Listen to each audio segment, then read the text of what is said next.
Habari, mimi ni mwalimu. Jina langu naitwa Salem Mwakianjala. Ni mwalimu wa somo la Kiswahili.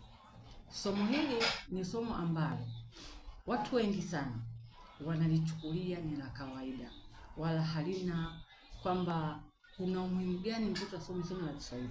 Lakini wengi wameweka somo la Kiingereza, somo la sayansi na somo la hesabu kwamba ni somo ambalo mtoto anatakiwa kusoma kwa umakini zaidi. Lakini somo la Kiswahili ni somo ambalo tunaweza kusema ni somo mama. Mtoto akiliweza hilo somo, akifanya vizuri hilo somo, akipata maksi nzuri, itamsaidia hata kwenye masomo haya mengine atafanya vizuri. Somo la Kiswahili ni somo ambalo mtoto akilielewa halitakuja kumshinda mpaka atakapokwenda chuo kikuu. Mimi ni mwalimu ambaye nafundisha madarasa ya mitihani. Madarasa ya mitihani kama darasa la 4 na darasa la 7. Darasa la 4 huu ni mwaka wangu wa 16 kulifundisha hilo darasa kwa somo la Kiswahili.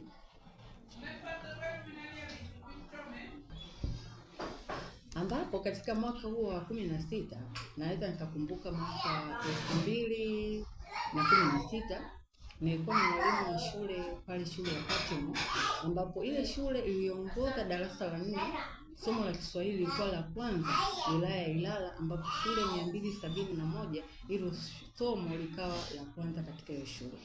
Kwa nini? Kwanza hili somo, kama mwalimu wa hili somo unatakiwa uwe rafiki na watoto.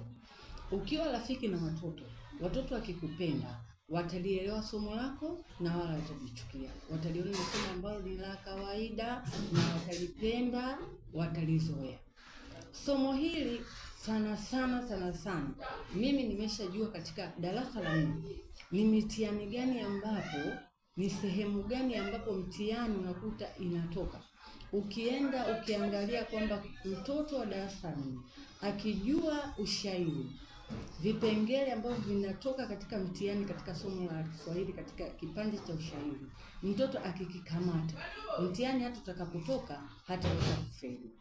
Wakienda kwa hiyo mtoto akiweza kujibu maswali, akijua kwamba kipengele cha ushairi, nisome ushairi, nikisha soma ile shairi ni vipengele gani ambavyo vinatoka katika maswali, mtoto hatafeli. Alafu vile vile mtoto ukihakikisha kwamba amekuja kujua katika ile kutunga habari, yani kupanga ile habari ambazo zimechanganywa kutoka sehemu la kwanza kwenda la pili, la pili kwenda la mwisho, ili mtoto aweze kupanga zile sentensi. Kuna mbinu ambazo tutamwelekeza mtoto hata sahau. Atajua moja kwa moja, hapa natakiwa nipange sentensi yangu iende 1 2 3. Tukienda katika habari kipengele kile cha habari, mtoto asome ile habari. Akisoma ile habari atairudia mara 2. Akishasoma ile habari ataenda kwenye maswali yale ambayo yako 5. Ataanza swali la kwanza mpaka la 5. Atajirudia swali la kwanza, atarudi kwenye habari, alafu kwenye habari pale akitoka, akisoma vizuri ile habari atajua swali, jibu la kwanza swali lake liko wapi, ataipigia mstari na ataweka namba 1. Kwa maana kwa mtindo huo mimi ulinirahisishia kama mwalimu wa somo hili kwa miaka yote hiyo, au kwa pale Patimo ambapo nilikuwa kipindi hicho ambacho mwaka huu ili somo liweza kuongoza, kwa sababu watoto walikuwa wameshajua mbinu, ni mbinu gani ambazo mitihani inatoka, ni mbinu gani ambazo mtaweza kujibu maswali.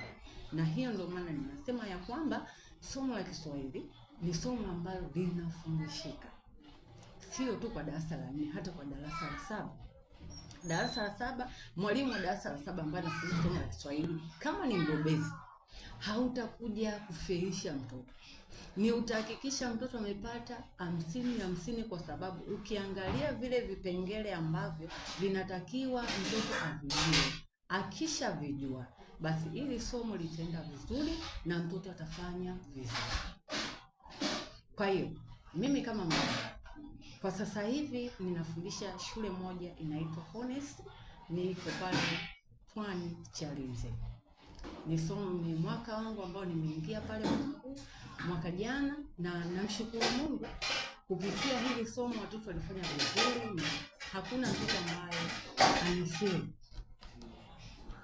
Hakuna mtoto ambaye amefeli. Kwa kikubwa ni kwamba kuwa rafiki na watoto. Ukiwa rafiki na watoto, somo hili kwako litakuwa ni rahisi na ni jepesi kulifundisha. Hata kama litakuja la namna gani, litakuja kwa njia gani, lakini kwa sababu umeshatumia mbinu zote na watoto wameshazielewa, somo hili litakuwa ni manufaa kwa taifa letu zima. Kwa hiyo hakutakuwa kusema tu ni kwa nini mtoto labda somo labda la sayansi na somo la hesabu, kwa nini watoto wanafeli au kwa nini. Kikubwa ni kwamba kama mwalimu wa sayansi au mwalimu wa hesabu, kuwa karibu na mtoto, kuwa rafiki na mtoto. Kuwa rafiki na mtoto, basi somo lako litakuwa vizuri sana, na naamini kuna kipindi na yeye somo litakuja kuwa juu kama lilivyokuwa somo la Kiswahili. Kwa kupitia hivi jinsi nilivyojieleza, na wakaribisheni wote ambao mtakuwa mko makini na wakaribisheni wote marafiki zangu wote ambao mnataka kujua ni mbinu gani ambazo kama kwa kusema hayo yote, ninawakaribisha kwenye mitandao ya kijamii.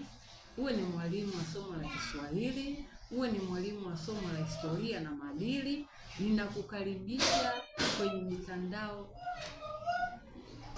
hiyo. Historia kashali ila taikati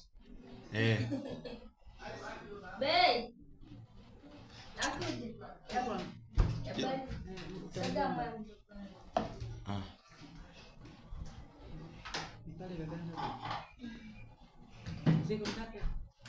Zipo kinyingi tu. Zipo nyingi. Fungulia. Mama, na play. Subiri kwanza. Leta nimponjee bupe kakako. Haya, mna konja mtu. Basi tutakuja baadaye. Mimi kakako nipo, bupe utakujua usiku.